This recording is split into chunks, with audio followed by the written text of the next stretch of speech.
Hello, Guy. Yes, I can share screen with my audience. So great. Hi, guys. It's Mark Zicree live streaming. A Mr. Sci-Fi live stream where I will be answering questions. Uh, Good evening, folks, or I guess good morning for me. It's 1 a.m. Wow, that's late. And so wherever you are, essentially what I wanted to do was just check in with people, let them know about the thing we're doing now, where if someone buys a share in Space Command, they can play a captain on one of the ships in Great Solar War. Pretty cool. Pretty cool. And that can be in long distance or in person. We can make it work either way. So it's pretty fun. Pretty fun. So, you know, that's the news from the front. And meantime, we're shooting Elaine's movie. Tomorrow, no, Friday, we shoot at Heritage Square with Barbara Baden of Space 1999 and Mission Impossible fame. We've worked with her previously in Space Command, but now she's going to be in Elaine's film, Voiceless Roar. Hi, Ralph. Hi, Mazo. Good to see you. Feel free to ask questions about anything related to anything I know. I can even talk about Mighty Orbots, which I wrote for, or Centurions, or Space Precinct, or Forever Night, etc., etc., etc. Some of the things I tend not to talk much about. Captain Power. I developed that show for television. So, but basically, what's going on now is we're next week we finish the final two shooting days of Space Command Forgiveness. Then we go right into shooting Great Solar War, the next 2-hour episode, and then after that is Space Command Empire, and then Space Command Harvester, and that finishes the season. So and meantime we're ramping up to do the other series in the Showrunners Network, the shows I'm creating with the creators of The Expanse and Farscape and so forth. Um, so that's sort of the latest on me. So if you guys have any questions, I'm happy to answer them, or I could talk about what you see on the wall behind me, such as that. Let's see, it's this one. Eek! There, the phaser. That's an original phaser from Star Trek. Um, yeah. Um, the answer is Redemption is currently available on Amazon Prime UK. Will the others become available? Yes, they will. We're finishing the next episode, which is Forgiveness.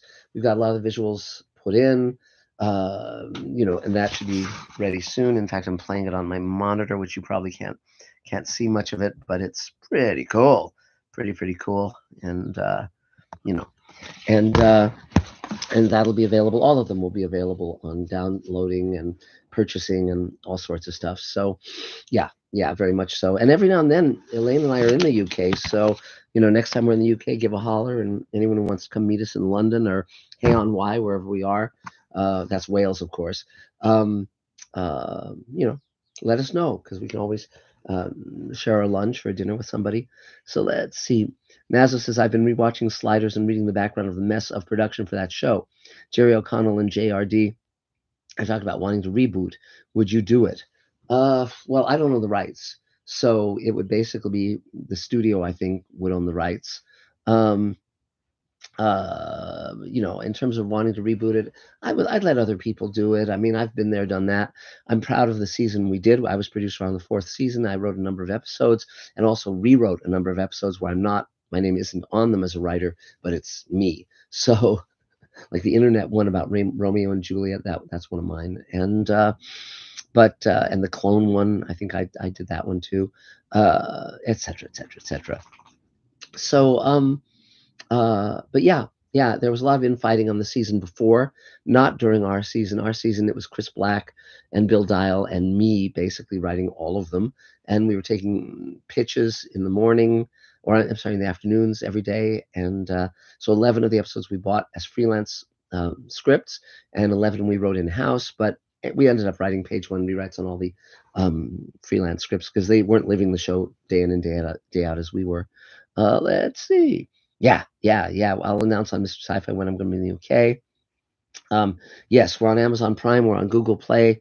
They're taking Space Command Redemption to Cannes in May. Indie Rights, our distributor, and they're going to sell it worldwide. And we shall see how that goes. So I've brought aboard a very top PR firm, PMK, and they're talking about getting us on CBS Sunday Morning, etc., which would be fun because Jane Pauley hosts that, and I was on the Today Show when she hosted that 40 years ago, talking Twilight Zone.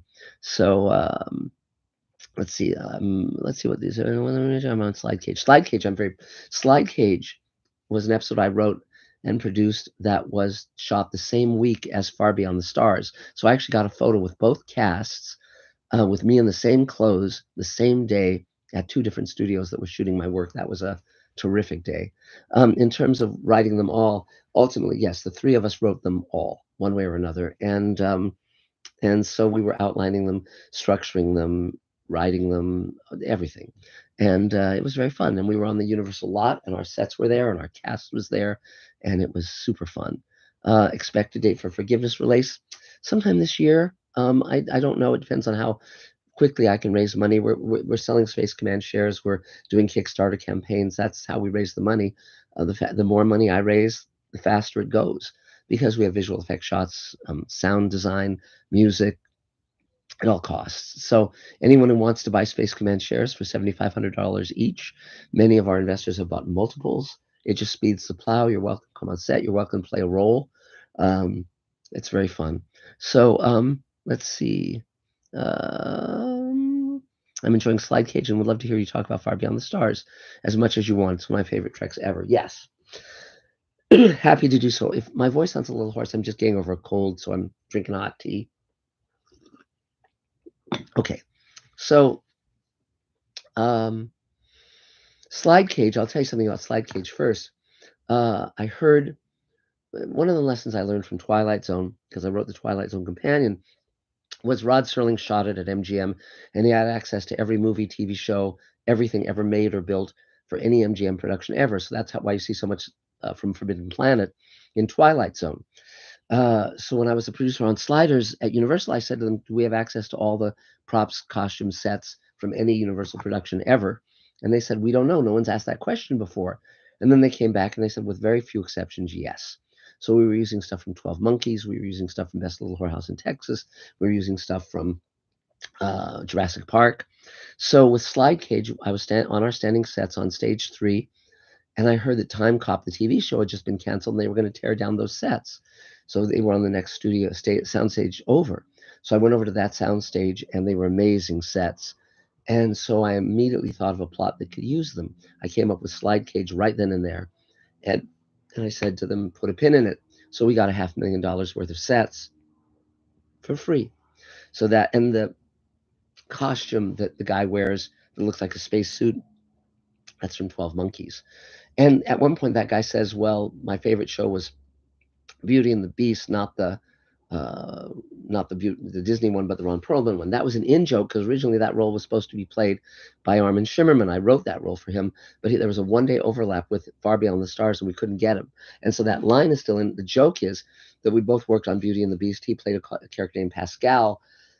So that's why I referenced Beauty and the Beast for that character. But now it makes no sense at all because it's a different actor, but pretty funny. In terms of Far Beyond the Stars, um, uh, I I loved pitching to Star Trek, to all the iterations of Star Trek, because Star Trek had a huge influence on me as a kid. And I realized that you could write something, you'd come up with something that had deep, profound emotional truth that was from your knowledge, from your experiences, and you could change the world forever. You could reach into people's hearts, you could change their lives for the better. Television had an incredible power. And so whenever I pitched to Star Trek, I was always trying to come up with episodes they'd never done before that expanded the purview of the show and without violating it. And and so that's what I was doing. So I had met Ted Sturgeon when I was a teenager. He was one of the great writers of Star Trek with Amok Time and Shore Leave, wrote many great books and short stories. And he was writing for like a penny a word, 5 cents a word, maybe if he was lucky, for the magazines in the 40s and 50s. He might get $1,000 for a novel. They were writing for the love of it. He and Ted and Ray Bradbury and Harlan Ellison and Robert Silverberg and on and on. These guys who created modern science fiction, Isaac Asimov and Arthur C. Clarke, they weren't doing it with any expectation of becoming rich. They were doing it because they loved it.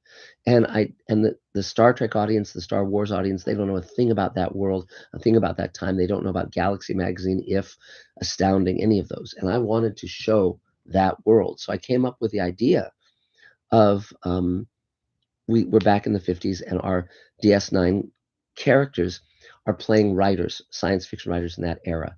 And the idea would be we see them without their makeup for the first time ever on the show. And and it would be about why science fiction matters, why it's important, why it can change the world, why the vision of a future that does not yet exist can help create that future for the better. So so I pitched it and it didn't sell. And a year later, I'm at my office at Universal, and Hans Beimler, who's a executive producer on DS9, and I'd worked for him on numerous series before on staff, and he says, "I have good news for you. We're writing Far Beyond the Stars." I said, "Oh, great, Hans, great timing," because I was writing 2 episodes of Sliders back to back. It had been a solid year since I'd pitched it. So the only time I had to meet with the writing staff was at my lunch break. So I went over the hill to Paramount, and there was a restaurant next to Paramount called Nicodell's. It's no longer there, old Hollywood hotspot. And I sat down with the entire writing team, Ira Bear, Hans Beimler, Ron Moore was there, Brian Fuller was there. Just amazing, amazing writing team. And Ira had an idea, and he essentially pitched it to me. He said, "What if we bring race into the equation? What if it's about race?" And I thought, wow, that's a great idea. Ira had taken what I'd come up with and brought an element that was even more dangerous, even more daring. And he said, Cisco goes back. He's a writer in the 50s. He's not Cisco. He's Benny. And we play the whole thing out. And it's about how he goes home to Harlem at night, and he sees a reality that's not in the science fiction he's writing. He's writing under a white pseudonym. So I said, great.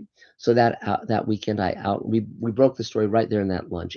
We just nailed down the structure. It was super super clear, and I knew that Armin would be playing a writer, and Rene Auberginois would be playing an editor, et cetera, et cetera, et cetera. Originally, their roles were reversed. There were reasons that those were changed.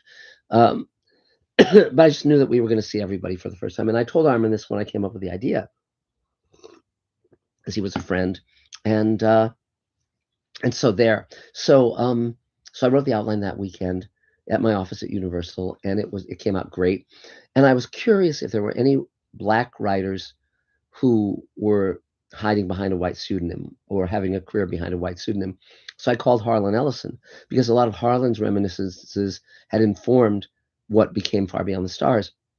And Harlan, even though he was very embittered against Star Trek because of City on the Edge of Forever, he was very gracious to me. And he said, well, there wasn't a writer in science fiction doing that, but there was one in mainstream fiction. And he told me about that guy. And I asked a whole bunch of questions. And ironically, one of the first great science fiction writers who was a person of color was Samuel R. Delany, and he was one of my teachers at Clarion. And one of the others was Octavia Butler, and she was in my writing class that Ted Sturgeon taught when I was 20. And so I knew both of them when I was a teenager and in my early 20s. So then I fully expected to write the script, but I wrote, Hans called and he said, well, we're going to do it in house. Now that's unheard of, because with my credentials, being a producer, and the outline had come out really well. I called Hans Beimler. I'm sorry, I called Ira Bear, who was the showrunner, and I said, Ira, I want to write this script. And he said, well, you're on another show, and I don't think you'll have the time for it, because they were going to fast track Far Beyond the Stars. We all knew it was going to be a classic Star Trek episode. We knew it was going to be one of the greats, deliberately so. And so I said, well, I have the bandwidth. I can do this. And he said, well, and I could have. I'm very good at multitasking, as you guys know. So Iris said, if you quit your job on Sliders, I'll let you write the script for Far Beyond the Stars. And I thought about it seriously for about 90 seconds.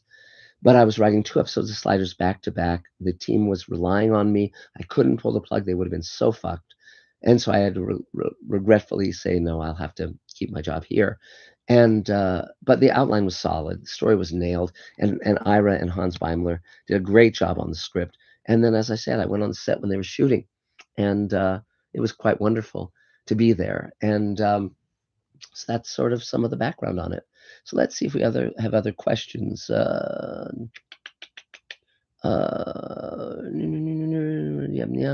but it's let's see. Okay. Yes. So Kenneth, thank you for recommending that. As I was saying, right now we're in a bit of a financial bind because we're finishing shooting Space Command Forgiveness and we're shooting Elaine's feature, The Voiceless Roar. The goal for Space Command Studios is to be shooting multiple series and multiple features simultaneously, and we're getting very near that goal. Um, Various series that I'm creating are in the waiting in the wings that I'm creating with the creators of The Expanse and Farscape and Defiance and Alien Nation and Sequest, and a new Rod Serling series. Just amazing stuff waiting in the wings. And what makes the machine go is money. So the more people who buy Space Command shares at $7,500 each, um, the faster it goes, the faster we can get done. My goal is to shoot the rest of the Space Command season this year, and our investors are always welcome on the set. I'm offering to let people play captains on Space Command ships if they buy a share in Space Command. Um, so tell your friends. It can all be yours, and it's very very fun. Um, One of the things we did with Space Command was we had a worldwide talent search where we were casting two of the leads from anyone anywhere in the world could download the audition sides and audition for two of the leads, and that is how we got Ethan McDowell, who was unknown at the time. Now he's on Walking Dead. We got Brian McClure. We got Sarah Marafino. We got a number of our terrific actors from that contest. So it was very, very neat. But uh, yeah, in terms of Far Beyond the Stars sitting on the shelf for a year, it was a dangerous idea. It was so far outside the norm of what Star Trek had ever done. They had never shown that world. They had never overtly addressed science fiction writing.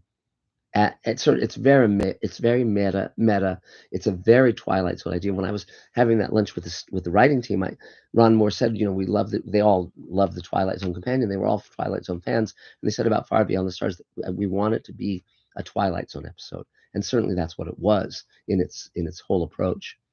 Um, yeah, Far Beyond the Stars could only have been on DS9. Of course, yes, I agree. And I think Far Beyond the Stars is I'm phenomenally proud of it. When I went on the set to watch it being filmed, it was the magazine office, so it was very boring looking. But Avery Brooks was, of course, directing as well as starring.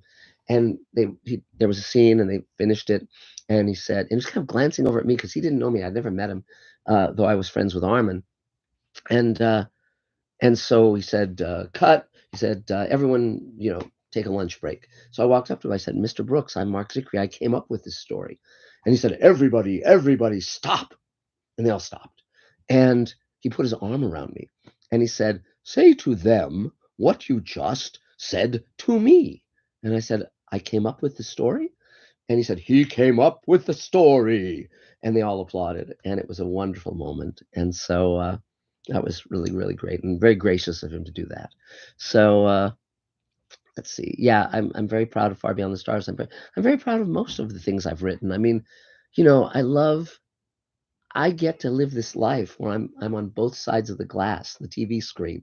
When I was a kid, it was a one-way conversation, but I got to go on the Star Trek set for Turnabout Intruder when I was a kid. I got to meet Nichelle Nichols when Star Trek was on the air, and then work with her on Space Command 50 years later. So, you know, but the point about Far Beyond the Stars was it was risky, and we all knew it was risky. And Ira had to get convinced the Paramount brass to approve it, and thank God he did. He's a tough guy and a brilliant showrunner.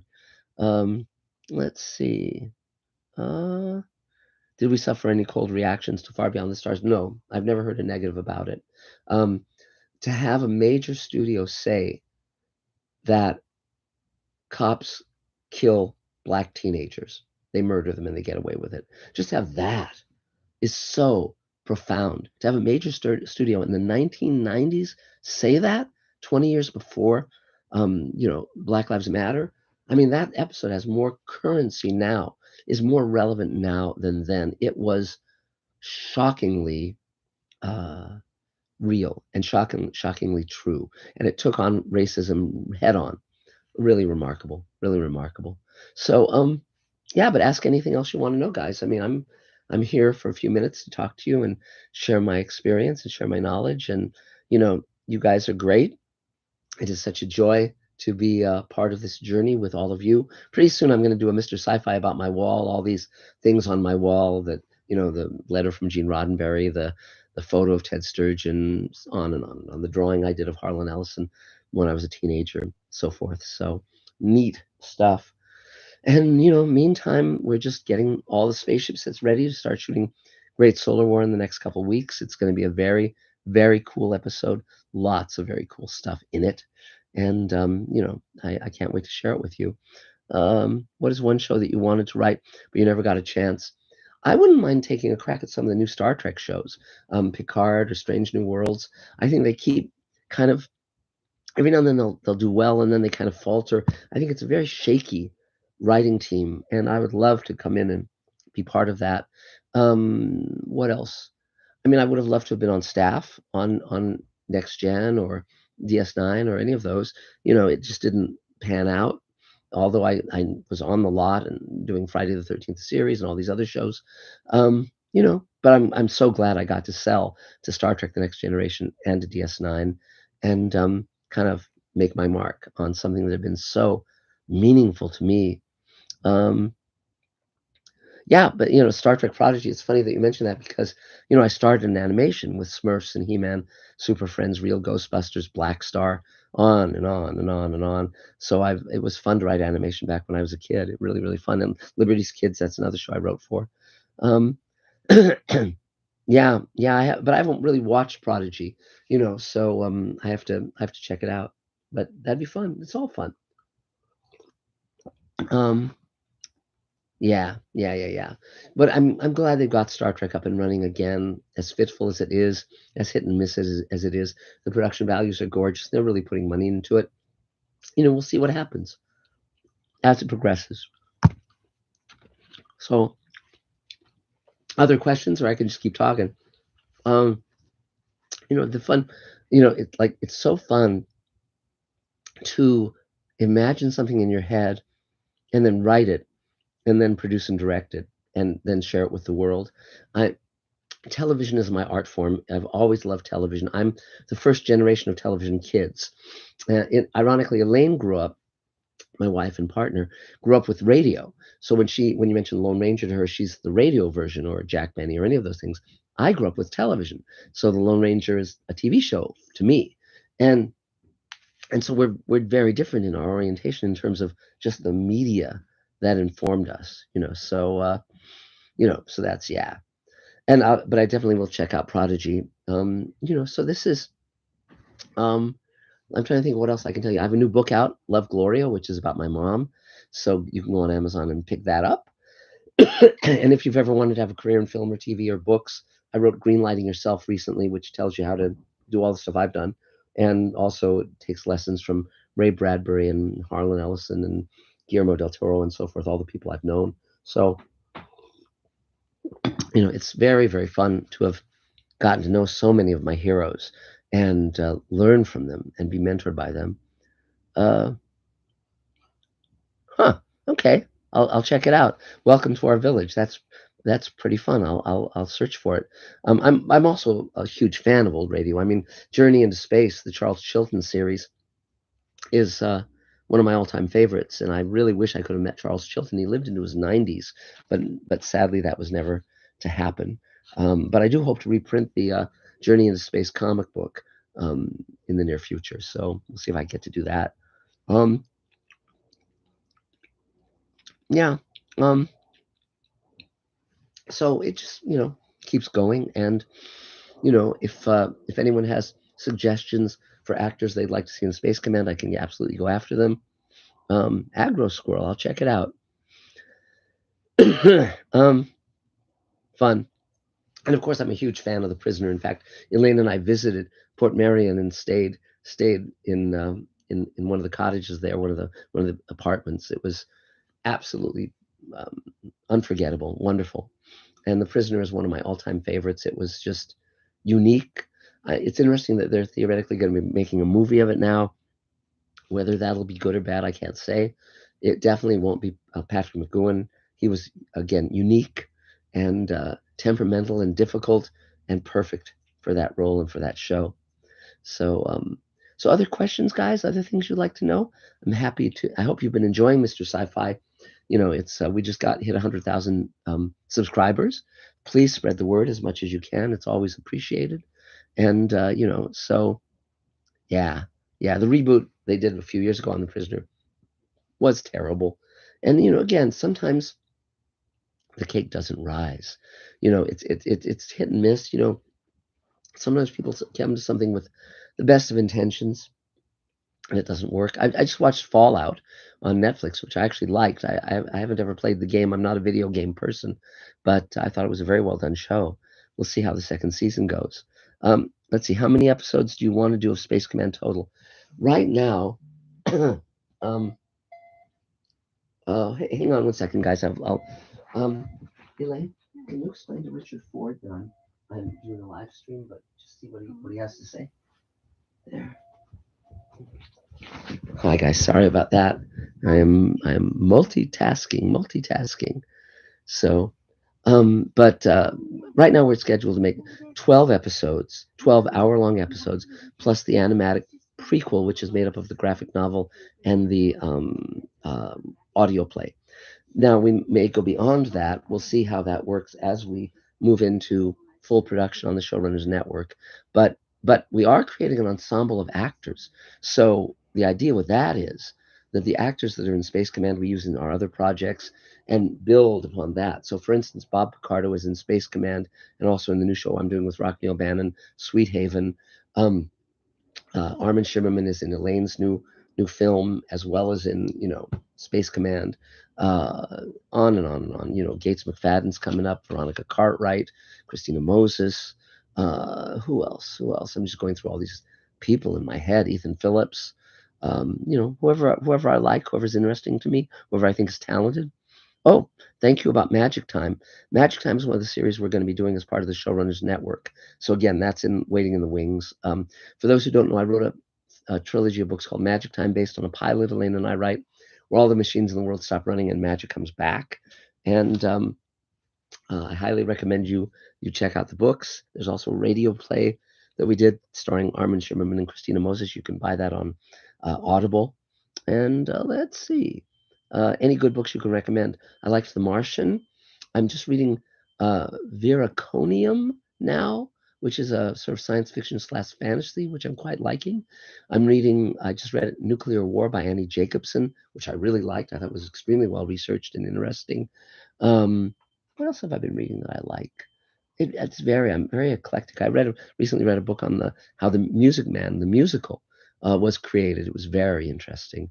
It's just whatever kind of strikes my fancy. I'll often be reading several books at a time, usually nonfiction and fiction both. Elaine, what did Richard have to say? Well, he's calling me back. And I said, you call him back. Okay, I will. So, anyway, did I read Armin's books? I haven't, but I'm glad he gets to write the books. He's a huge Shakespearean, as I'm sure all of you know, and he's a dear soul. I love Armin. He's wonderful. We've known each other for 25 years now, I think, and he's just a sheer joy to work with. Um, and he and his wife Kitty are a wonderful couple, and Kitty and Armin both are going to be in Elaine's feature, so we're going to be shooting that very, very soon, though, the scenes with Armin. And what else can I tell you? Great Solar War has Robert Picardo, Doug Jones, our regular Space Command cast. I'm Bill Mumy. I'm writing a role for Bill Mumy in it. Really fun. Let's see. What about books you've written and adapting them, like the Magic Time series of books? Some were co-written with other writers, yes. But with Magic Time, I hired those writers, so it was my vision and my characters and my world.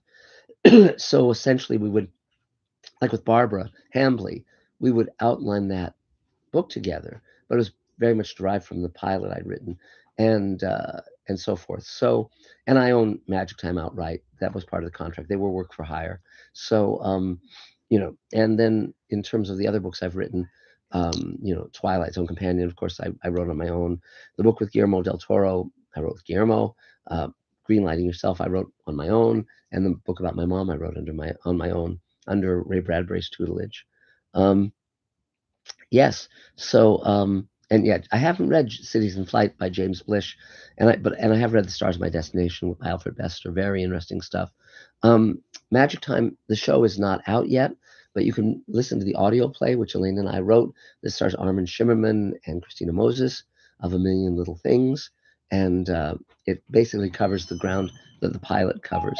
And our plan is to shoot it very, very soon. So yeah, it's all very exciting, and Armin will be in that in the show as well. And we just kind of like working with people that we like to work with. So it's very cool. So do we have maybe one or two more questions? I'm losing my voice, so probably I'll sign off in the next few minutes. But I'm glad to see on the Magic Time radio show. You can listen to it on Audible. You might do a search for Magic Time on Mr. Sci-Fi. I might have posted it. I'm not sure if I did or not. But it is very cool. Um, and uh, and yeah, the book Veraconium is, God, what's the author's name? I think it's M. something Harris. He's a British writer, and yeah, Armin's basically going to be in everything I do, one way or another. Thanks. I'll try the catnip tea. That sounds good. So, any final questions, burning questions, anything anyone needs to know or wants to know? If anyone's interested in Space Command shares, or if you have a rich aunt who might want to, drop some money our way, uh, fine to email me at markzicree@gmail.com, and happy to answer any questions. But I'm so grateful to all of you for being part of this. It's, every day is Christmas for me. I get to live the life I dreamed of. I get to be part of this amazing, amazing world of science fiction, and you guys are my partners in this. Um, yeah, so that's great. I'll check all this stuff.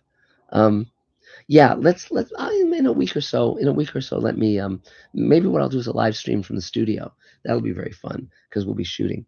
So yes, but thanks to all of you, and tell your friends. I'll probably do something like this maybe next week, same time, same station, and we can, so tell your friends, the more the merrier. And but thanks for everything, guys. And I think I'll probably end it here, but I really appreciate all of your good thoughts and good wishes. People talk about how toxic the internet is, and it definitely is, but people have been so kind to me and so supportive, and I have nothing but gratitude for all of you. And anytime you're in LA and want to visit our studio, you have an open invitation. Okay? You all take care, and we'll talk soon. Bye, guys.